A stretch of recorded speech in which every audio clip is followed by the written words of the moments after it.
My daughter is 20 and in college. She has a dorm on campus, but she doesn't live there. I love my daughter, but she can be a lot. Drama follows her everywhere, and I was hoping she would grow out of it, but it never happened. Due to this, she's gone through multiple friend groups, and as she puts it, they're jealous, so she doesn't have college friends. Now, I married when she turned 18. I was never married, and her bio mom wasn't in the picture, so this was an adjustment. But I want to clarify that I did the proper steps. I introduced them when I was serious 2 years in. I spent more time with her and I didn't force them together. We made boundaries for my wife, like punishment falls to me, not her. When she was struggling, I got her into therapy and did sessions with her. She stopped when she hit 18 since I couldn't make her go. My daughter is making it impossible for them to get along. If my wife tells her food is ready, she gets angry she's bothering her. If she doesn't tell her, then she's angry she wasn't invited. It's contradiction after contradiction. I've talked to her, and my wife has tried to do what she asked, and then she's angry she did that. It's impossible. Now, to the main issue. My wife's birthday was yesterday. I put out her presents and cake on the table. I had work too, so I left it. I returned, all her presents were opened, and my daughter was eating a piece of cake. I asked why the heck she would do that. She told me my wife doesn't deserve birthday presents. This is when I had enough and told her if she hated her stepmom so much she could leave. That she has a dorm and I don't want to see her until an apology to me and my wife. She started crying and called me a jerk. I've been getting a lot of texts from her and I'm doubting my decision. Am I the idiot for telling my daughter if she hates her stepmom so much she's free to leave? Not the idiot, I mean, what the heck? Who does that? I'm doubting my decision. Don't. Your daughter has chosen to take the nuclear path of destruction. Kick her to her dorm. Furthermore, threaten to stop paying for school if she behaves this poorly.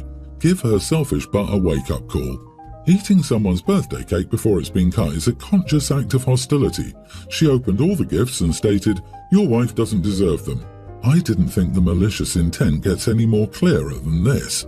I'm not being sarcastic. She knew exactly what she was doing. She's way too old to be acting like a spoiled child. Sometimes in life we have to learn lessons the hard way, and it looks like she needs to learn her actions have consequences. When I read, she has a dorm on campus but doesn't use it, I was like, what the heck? What a colossal waste of money. And now I get it. She would be eaten alive behaving like she does in any other social situation, and probably has. She ran home where she was allowed to continue being a crap human with no consequence. At 20, with that stunt, her bags would be on the lawn in almost any other house. You are doing her no favours with the excessive understandingness. She's going to have a hard road ahead. Yup, she has no friends because they're all jealous of her, which tells me she likely expressed the same bratty behaviour and became a social pariah. OP, an adult woman just deliberately ruined another's birthday because she doesn't like her. This is no longer passive behaviour. She actively did something to hurt you and your wife. She isn't a child. Stop treating her like one. Show her that actions have consequences and remind her that you don't have to forgive her for acting out in malice.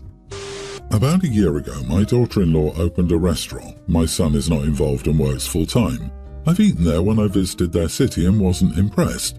The food is decent but inconsistent, and that's about the only good thing I can say about her place. The soup is always lukewarm and sometimes the dishes are hotter than the food. The staff was rude and spent most of their time either on their phone or in groups talking. This meant it took longer than necessary to clean tables after diners had already left. On my last visit, the table next to me was empty yet full of dirty dishes for the duration of my meal. The restroom was never clean on any of my visits and was out of soap more times than it had soap. Last night I had my children and their families over for Sunday dinner. During this visit, my daughter-in-law asked me for a $100,000 loan for her restaurant. She told me how her business is inconsistent and that's caused her to burn through their savings. We spoke for a while until I offered to loan it to her, but with some changes. I told her about the problems I listed above and options on how to fix them. She got very agitated at this and sarcastically asked how many restaurants I've owned. I didn't appreciate her response, so I answered, "None, but I've never skydived before, but I know enough not to jump out of a plane without a parachute." That got the attention of everyone at the dinner table. Eventually, she said the restaurant is hers, she doesn't need suggestions from someone who's never run one before. I'll give her this point, and that I'm a control freak to try to tell her what to do with her own business. At this point, I withdrew my loan offer and dinner was pretty much over, and they left to go home instead of the original plan of staying until Tuesday.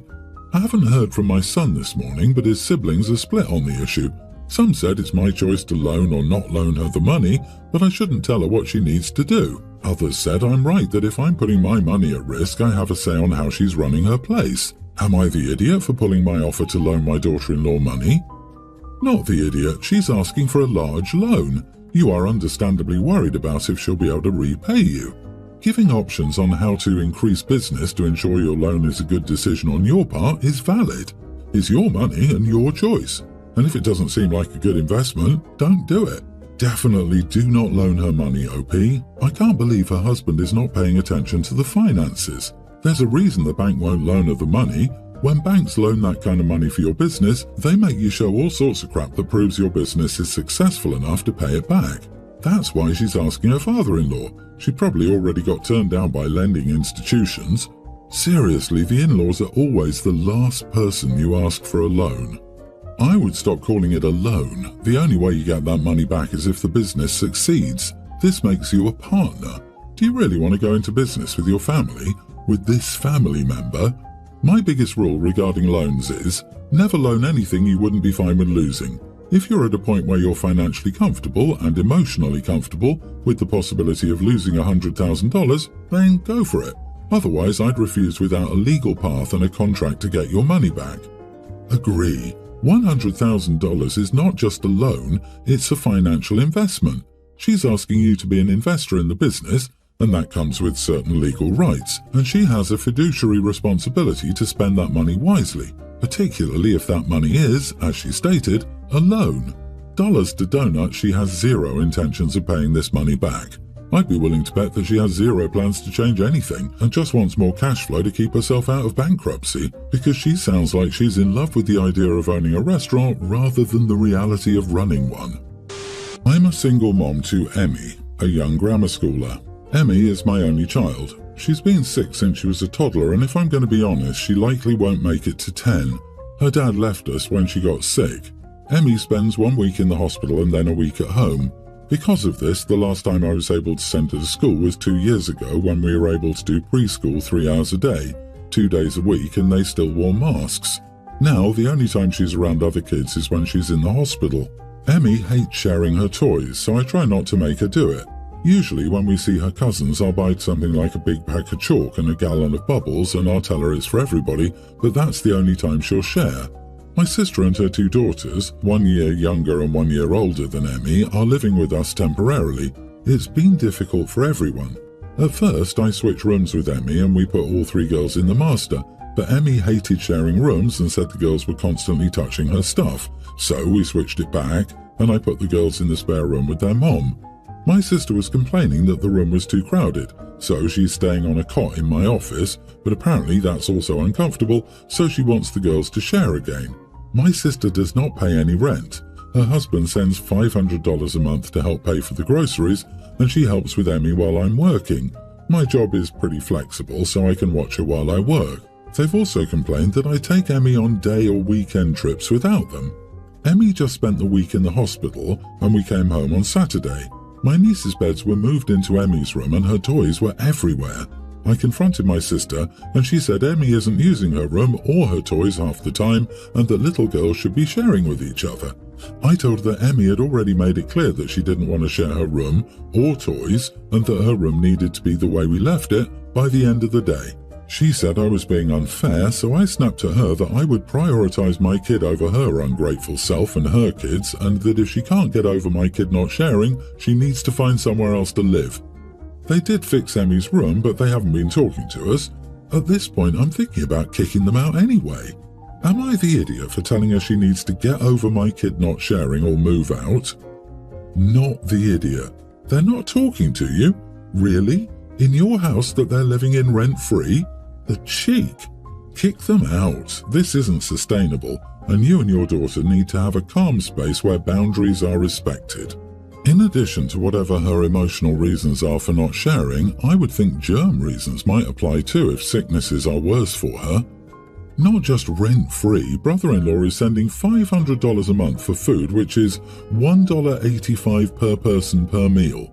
I've never really done the math on my own food budget, but I'm going to take a wild guess that it costs more than that to adequately feed someone, which means OP is supplementing their food in addition to providing shelter, utilities and entertainment, and they have the nerve to demand more rather than be grateful for what they're already getting. Sister-in-law needs a swift kick out of the door.